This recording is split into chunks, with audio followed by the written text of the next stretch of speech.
सबसे पहले सभी को, जितने भी अभी हमारे साथ जुड़ गए हैं, हमारे फैमिली मेम्बर हैं, और मैं नहीं बोलती कि फ़ैन हैं और ये है वो है फलान धमकान, नहीं। मुझे जो भी जानता है मेरे लिए मेरे घर का सदस्य है, था और हमेशा रहेगा। तो सबसे पहले मेरे सारे फैमिली मेम्बर्स को हेलो, हाय, राम राम, नमस्कार, आदाब, सत श्री अकाल, नमस्ते। और बहुत सारे टॉपिक्स को लेकर आज हमें बात करनी है, तो शुरू करेंगे। सबसे पहले कि आपकी ढेर सारी ब्लेसिंग्स मिली है मुझे काफ़ी चीज़ों को लेके, तो उसके लिए सबसे पहले सभी का शुक्रिया अदा मैं करूँगी। और दूसरी के काफ़ी लोगों को बड़ी उत्सुकता हो गई थी कि अब तो चली गई, अब तो चली गई लेकिन ऐसा कुछ नहीं है, हम वापस आ गए हैं वही अपने काम को लेकर, क्योंकि काम के प्रति मैं शुरू से ही बहुत सीरियस रही हूँ और मुझे पता है कि मेरे काम से कितने लोगों की रोजी रोटी चलती है, तो मैं इतनी जल्दी नहीं छोड़ के जा सकती। और हमेशा जब तक मैंने वादा किया हुआ है, प्रॉमिस किया हुआ है कि जब तक मुझे मेरी ऑडियंस देखती रहेगी मैं दिखती रहूँगी, और जब ऑडियंस देखना छोड़ देगी तो मैं भी दिखना छोड़ दूँगी। तो सबसे पहले तो यही खुशखबरी आपको देनी थी कि हम वापस आ गए हैं, शोज़ हमने स्टार्ट कर दिए हैं और मैं बिल्कुल हेल्दी हूँ, एक्टिव हूँ वापस से अपने काम को लेकर।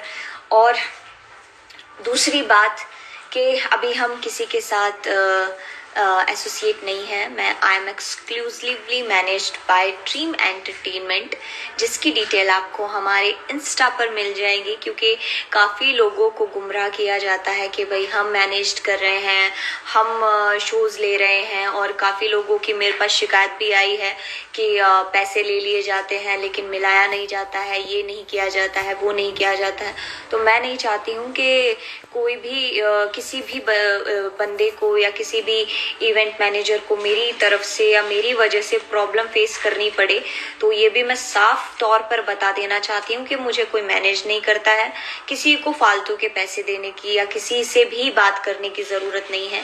आपको इंस्टा पे नंबर मिल जाएगा, इंस्टा पेज पे नंबर मिल जाएगा, आप डायरेक्टली कांटेक्ट कर सकते हैं किसी भी काम को लेकर, तो किसी की बातों में मत आइए। और तीसरी बात, हमारा अपना खुद का हमने यूट्यूब चैनल बना लिया है, तो आप जल्दी से उसको सब्सक्राइब कीजिए जाइए, जिसका नाम है देसी क्वीन सपना चौधरी। आपको आगे से हम कोशिश करेंगे एंटरटेनमेंट पूरा देने की, हमारे यूट्यूब चैनल के द्वारा, हमारे इंस्टा पेज के द्वारा, हमारे एफबी पेज के द्वारा। तो आप जाके सबसे पहले हमारे YouTube चैनल को सब्सक्राइब कीजिए, देसी क्वीन सपना चौधरी, और हम आगे कोशिश करेंगे कि आपको निराश ना करें। और हमारा तीसरा चौथा जो मुद्दा है वो है कि हम बड़ी अच्छी अच्छी चीज़ें आपके लिए एंटरटेनमेंट के लिए लेके आ रहे हैं, क्योंकि जब जो मेरा 8-9 महीने का गैप था, उस गैप में काफ़ी लोग सोच रहे थे कि कुछ नया नहीं किया है, कुछ नया नहीं किया है, तो काफ़ी इनोवेटिव थिंग्स के साथ हम कम बैक कर रहे हैं। तो आपको काफ़ी एंटरटेन करने की हम अभी सोच रहे हैं। तो कल भी हमने काफ़ी प्लानिंग की है अच्छी अच्छी चीज़ों को लेकर, ताकि आपको हम भरपूर एंटरटेन कर सकें। तो हम एक शो लेकर आ रहे हैं अपने YouTube चैनल पर, कह लीजिए हमारे इंस्टा पर कह लीजिए, जिसका नाम होगा हरियाणा विद देसी क्वीन। और हम कोशिश करेंगे कि जो हमारा कल्चर है, हमारा हरियाणवी कल्चर है, उससे जुड़ी काफ़ी चीज़ें हम आपको उस शो के अंदर दिखाएं। तो ये हम लॉन्च करने की सोच रहे हैं। हर संडे आपको हम एक नई चीज़ हमारे हरियाणवी कल्चर से जुड़ी हुई दिखाया करेंगे। और छठी चीज़ कि सबको पता है कि 2020 कैसा गया। काफ़ी लोग निराश हुए हैं, काफ़ी लोग परेशान हुए हैं, और अभी भी बल्कि ख़त्म नहीं हुआ है। सब भली भांति जानते हैं कि जिस तरीके से अभी भी कोरोना हमारे देश से नहीं गया है अच्छे से, तो मास्क लगाइए, रूल रेगुलेशन फॉलो कीजिए अच्छे से, हर बार हाथ को सैनिटाइज कीजिए, और जो हमारा गैप है वो फॉलो कीजिए। जितना भी आप अपने आप को सेफ रखेंगे, दूसरों की सोचेंगे, उतनी ही जल्दी हम इस चीज़ से लड़ेंगे और वापस से हमारा वही हिंदुस्तान हम पा सकते हैं जो कभी हंसता खेलता हम देखा करते थे। तो रूल रेगुलेशन फॉलो करना बहुत ज़रूरी है। कुछ पागलों को मैं अभी भी देखती हूँ कि मास्क नहीं लगाते हैं, फालतू की चीज़ें करते हैं, हमारे जो पुलिसकर्मी हैं उनसे झगड़ा करते हैं। तो ये चीज़ करने की ज़रूरत नहीं है। आप रूल रेगुलेशन प्रॉपर फॉलो कीजिए, क्योंकि अगर आप अपनी फैमिली को सेव करना चाहते हैं तो ही बात बनेगी। सबसे पहले खुद से शुरू कीजिए। तो मास्क लगाना, सोशल डिस्टेंस मैनेज करना, ये सब आपके हाथ में है, तो ये स्टार्ट कर दीजिए। और अभी जितने भी शोज़ के लिए जो भी चाहते हैं कि शोज़ के लिए कोई भी कोलैबोरेशन के लिए और ब्रांड एंडोर्समेंट के लिए कहाँ कॉल करें, तो मैं आपको नंबर भी बता देती हूँ। सबसे पहले तो इंस्टा पे जाएंगे, आप हमारे इंस्टा पेज पे जाएंगे, इट्स सपना चौधरी, जो मुझे बताने थे। अब आते हैं हम बहुत ज़रूरी मुद्दे पे। देखिए, मैं एक आर्टिस्ट हूँ और मेरा काम है लोगों को एंटरटेन करना। मैं आराम से छोड़ सकती हूँ और सभी भली भांति जानते हैं कि अभी मैं काम छोड़ के आराम से अपने घर में बैठ सकती हूँ, पर हर इंसान का दिमाग और दिल एक जैसा नहीं होता। सब लोग अलग अलग तरीके की सोच रखते हैं, अलग अलग तरीके से सोचते हैं। तो मेरी सोच ये है कि अगर मैं घर पे बैठती हूँ तो काफ़ी लोग बेरोजगार हो जाएंगे, जो मेरी वजह से अभी अपने घर में राशन बोल दीजिए या जिनके बच्चे पढ़ते हैं वो बोल दीजिए, और काफ़ी कुछ मेरी वजह से उनके घर में जाता है। और मेरे से कम 150 से 200 टीम के बंदे जुड़े हुए हैं जो रोजगार प्राप्त करते हैं। इवेंट इंडस्ट्री बहुत बड़ी इंडस्ट्री है और ये काफ़ी लोगों को रोजगार देती है, ये भी भली भांति लोग जानते हैं। दिल्ली में अभी एक कानून निकाला है हमारे केजरीवाल जी ने, रूल, जो कि पहले बोला गया था कि शादियों में 50 लोगों की गैदरिंग होगी। कोई बात नहीं, कोरोना था, कोई दिक्कत नहीं थी उस वक्त तक। फिर गैदरिंग खोल दी गई, 50 से 200 बंदे कर दिए गए। 200 बंदे करने के बाद कुछ इवेंट इंडस्ट्री के लोगों को शांति मिली कि चलिए अभी काफी लोग रोजगार प्राप्त करेंगे, खा लेंगे, जो 8 से 9 महीने अपने घर में बैठे रहे। फिर से वही गैदरिंग 50 लोगों की दोबारा से कर दी गई। मुझे केजरीवाल साहब से एक बात पूछनी है कि केजरीवाल साहब ने अभी फिलहाल दिवाली के वक्त अक्षरधाम मंदिर पे एक शो किया था जिसमें हजारों की तादाद में तो नीचे भीड़ खड़ी थी और कम से कम 100 से ज्यादा आर्टिस्ट वहां थे। केजरीवाल साहब, वहां कोरोना नहीं फैलता? बस स्टैंड पे कोरोना नहीं फैलता? जब इतने सारी भीड़ आपको जगह जगह दिखाई देती है तो कोरोना नहीं फैलता? जब लोग रूल्स नहीं फॉलो करते तो कोरोना नहीं फैलता? मार्केट में कोरोना नहीं फैलता? तो मुझे ये बात पूछनी है कि सिर्फ और सिर्फ शादियों में कोरोना कैसे फैल सकता है? आप लोगों को शायद एहसास भी नहीं होगा कि एक शादी कितने लोगों को रोजगार देती है। कितने आर्टिस्ट अभी फिलहाल सुसाइड करने की तादाद पे खड़े हैं। क्यों? क्योंकि रोजगार नहीं है। 8 महीने हम बैठ गए घर पे, हमारी हम बता भी नहीं सकते। गरीबों को राशन मिल जाता है, चलिए आप बहुत अच्छा काम कर रहे हैं, हमें उस चीज से हम उस चीज की सराहना करते हैं कि गरीबों को राशन मिल रहा है, अमीरों को तो कोई फर्क ही नहीं पड़ता। लेकिन हम जैसे मिडिल क्लास वाले कहाँ जाएंगे? क्या कोई बता सकता है इस बात को? हम जैसे मिडिल क्लास फैमिली वाले बंदे जिनको सिर्फ कमाने के लिए इवेंट इंडस्ट्री देती है, 2 महीने हमारे पास होते हैं कमाने के लिए, वो बंदे कहाँ जाएंगे? लाइटमैन, घोड़ी वाले, टेंट वाले, सिंगर, म्यूजिशियन जिनको पर डे का सिर्फ 800-900 रुपए मिलता है, वो कहाँ जाएंगे? महीने में जिनको सिर्फ 4 शादियों से 5 से 6 हजार रुपए कमाने को मिलते हैं, वो कहाँ जाएंगे? क्या करेगा वो बंदा? क्या करेगा? कोई दे सकता है इस बात का जवाब? 200 की गैदरिंग में तो हर बंदा हम जैसा कमा सकता है, लेकिन 50 की गैदरिंग में कौन कमाएगा सर? क्या आप बता सकते हैं? आप उन बंदों के घर में जाके देख सकते हैं इस वक्त फिलहाल सिचुएशन क्या है? हम सिर्फ रो नहीं सकते, कमी ये रह गई है, सिर्फ हम रो नहीं सकते, लेकिन बाकी नहीं है, बाकी नहीं रहा है कुछ भी। अगर आपको प्रॉब्लम है, मानते हैं कि कोरोना है, सबको अपना ख्याल भी रखना है और आप अच्छा काम भी कर रहे हैं, लेकिन सिर्फ और सिर्फ शादियों में कोरोना फैल रहा है, ये आपका मानना है?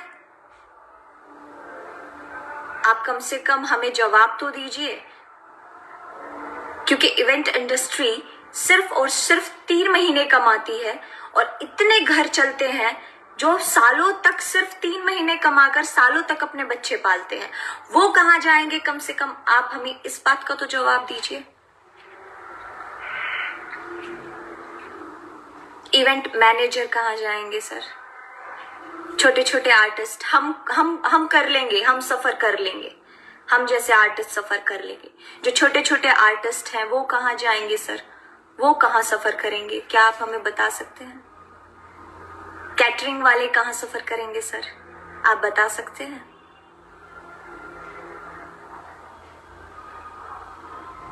ये सरासर नाइंसाफी है और इसके लिए आज मैं स्पेशल लाइव आई हूं ताकि इवेंट इंडस्ट्री को बचाया जा सके, क्योंकि सिर्फ 3 महीने कमाने के होते हैं।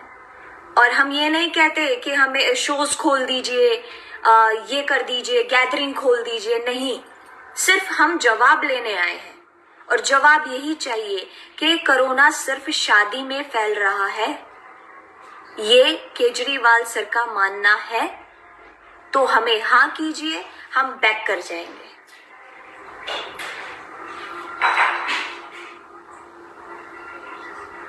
आपसे रिक्वेस्ट है सर, 200 की गैदरिंग वापस से खोल दीजिए ताकि जो अपना घर इवेंट इंडस्ट्री के बेस पे चला रहे हैं वो कुछ खा कमा सके। 8 महीने से सफर कर रहे हैं, कोई सोच भी नहीं सकता किस तरीके से सफर कर रहे हैं, क्योंकि मैं अपने पीछे बता सकती हूँ, मेरे पीछे 150 बंदे खाते हैं, तो आप सोच सकते हैं कि पूरी इंडस्ट्री जो है इवेंट इंडस्ट्री, उसमें कितने बंदे होंगे और कितने बंदों का रोजगार होगा ये, और कितने बंदे खाते होंगे, कितनी फैमिली चलती है इवेंट इंडस्ट्री से। छोटे छोटे डांसर, मुझ पे तो पब्लिक की दया है, चलिए मैं तो खा लूंगी, कमा लूंगी, लेकिन जो छोटे छोटे डांसर है वो कहाँ जाएंगे सर? जो बेचारे पर डे पूरी रात डांस करके 1200-1300 रुपए लेके जाते हैं घर, वो क्या करेंगे सर? वो कहाँ जाएंगे? कहाँ सफर करेंगे सर?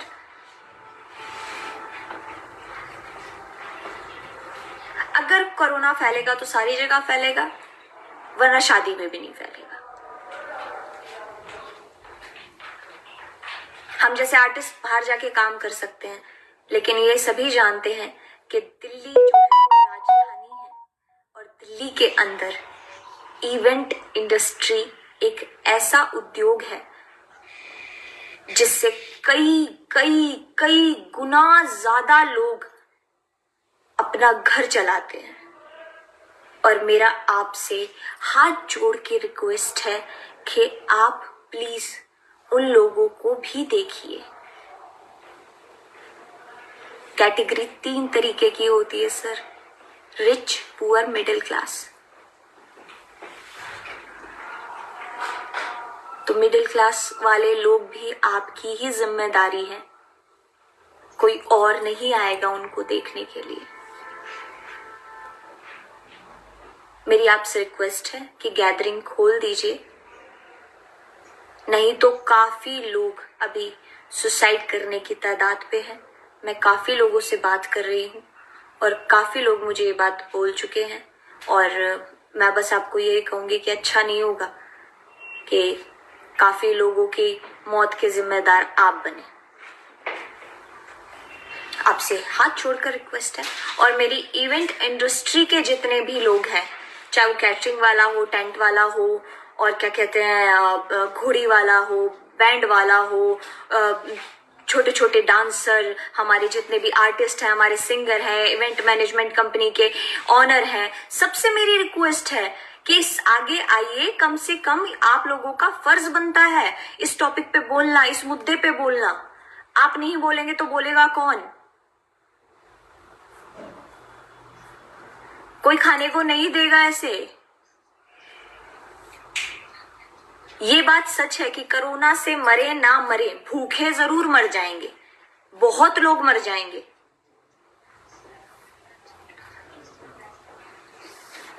और आप लोगों से रिक्वेस्ट है कि जितने भी हमारे इवेंट इंडस्ट्री से जुड़े हुए लोग हैं, एक हैशटैग को आगे कीजिए, hashtag save artist, hashtag save event industry, और यही ट्विटर पे ट्रेंड कीजिए ताकि केजरीवाल साहब के पास ये बात, ये मुद्दा पहुंचे और वो कोई एक्शन ले। अगर वो एक्शन नहीं लेंगे तो फिर हम मजबूर हो जाएंगे इवेंट इंडस्ट्री वाले कि हम यहाँ से एक्शन लें, और हम ये चाहते नहीं कि शांति भंग हो।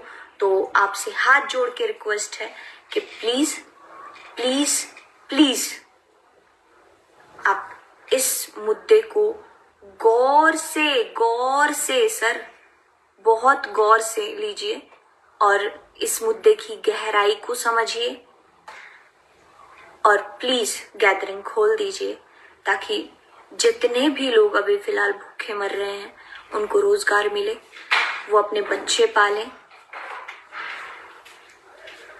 नहीं तो अभी फिर हम भी कुछ नहीं कर पाएंगे।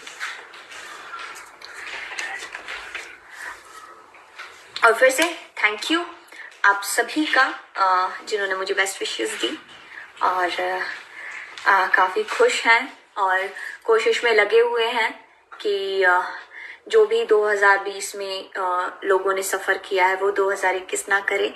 और नए साल की मेरी तरफ से आपको एक महीने पहले से ढेर सारी शुभकामनाएं। 2021 2020 की तरह बिल्कुल भी ना जाए, और बहुत बहुत बहुत बहुत बहुत खुशनुमा रहे आप सभी का 2021। आप खूब तरक्की करो, खूब खुश रहो।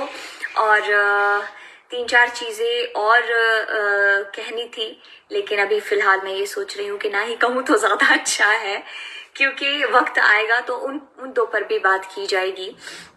और कोरोना से बच के रहिए, सभी बच के रहिए, रूल रेगुलेशन फॉलो कीजिए अच्छे से, जो नहीं करता उनको भी समझाइए।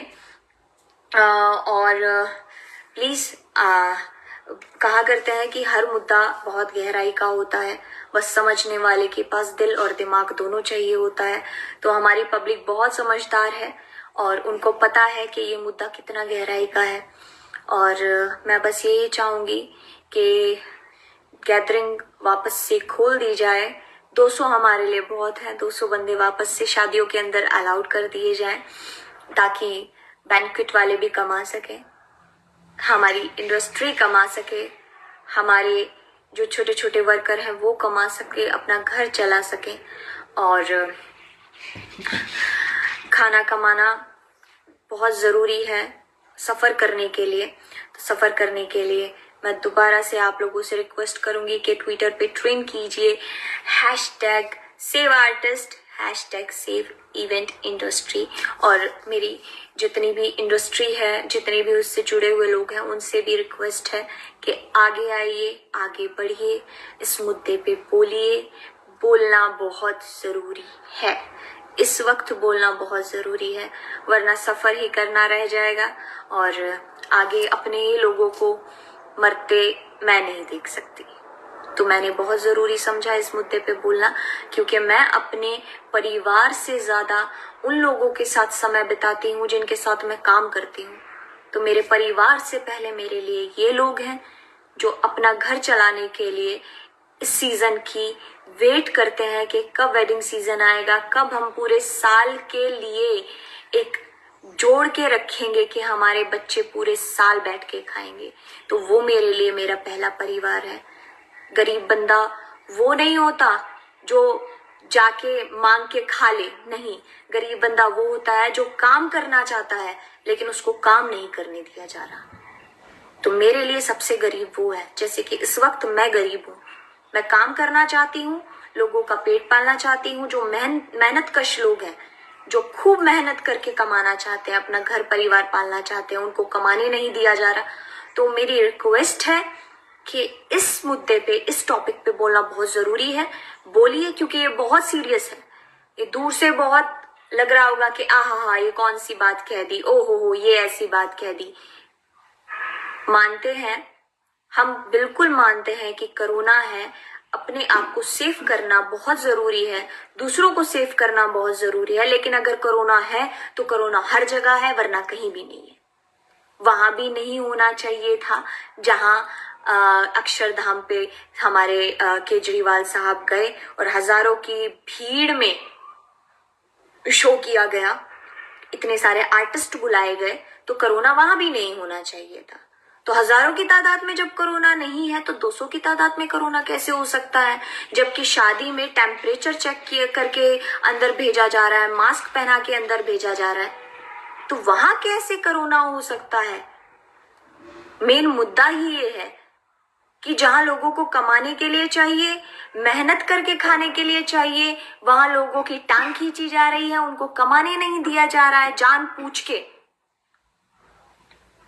और जहां कोरोना है, जहां मेरे ख्याल से रूल रेगुलेशन के लिए बोला जाना चाहिए, वहां कोई बोल ही नहीं रहा। मार्केट में कोरोना नहीं फैलता, शॉपिंग करते वक्त कोरोना नहीं फैलता, बस स्टैंड पे कोरोना नहीं फैलता। जहां हजारों की, लाखों की तादाद में लोग जुड़े हैं, लोग आते हैं जाते हैं, कंधे से कंधा टकरा रहा है, वहां कोरोना नहीं फैलता। कोरोना फैलेगा तो सिर्फ 200 की गैदरिंग बैंक्वेट हॉल या किसी फार्म हाउस में जहां शादी हो रही है और जहां पे टेम्परेचर चेक करके भेजा जा रहा है, जहां लोगों को मास्क पहना के भेजा जा रहा है, वहां कोरोना फैलेगा। बहुत अच्छी चीज है ये, वहां कोरोना जरूर फैलेगा, बाकी कहीं नहीं फैलेगा। तो प्लीज इस टॉपिक पे बात कीजिए, बहुत बहुत ज्यादा जरूरी है। और अगर किसी को लगता है कि ये फालतू का मुद्दा है तो बीच में मत आइएगा। और मैं नहीं चाहती कि बात बढ़े, तो मेरी हाथ जोड़ के रिक्वेस्ट है हमारी दिल्ली सरकार से, हमारे केजरीवाल सर से, कि प्लीज गैदरिंग खोल दीजिए। ऐसा ना हो कि बहुत लोगों की मौत आपके सर हो जाए। मैं रोज बात करती हूँ और ये बहुत सीरियस टॉपिक है सर, प्लीज इसकी गहराई को समझिए और लोगों को काम करने दीजिए। हम ज्यादा कुछ नहीं मांग रहे, हम आपसे रिक्वेस्ट कर रहे हैं कि 200 की गैदरिंग वापस से खोल दीजिए ताकि लोग काम कर लें और अपने बच्चे पालें। शुक्रिया, बहुत बहुत शुक्रिया। और जितने भी लोग मेरे साथ जुड़े, मेरी बात सुनी, उनका तहे दिल से शुक्रिया। और जाते जाते यही कहूँगी कि सब ध्यान रखिए, और हमारे डॉक्टर्स को, हमारे पुलिस कर्मियों को बहुत बहुत शुक्रिया, हमारे जितने भी कोरोना वॉरियर्स हैं उनको शुक्रिया, तहे दिल से धन्यवाद। और जय हिंद, जय भारत, भारत माता की जय।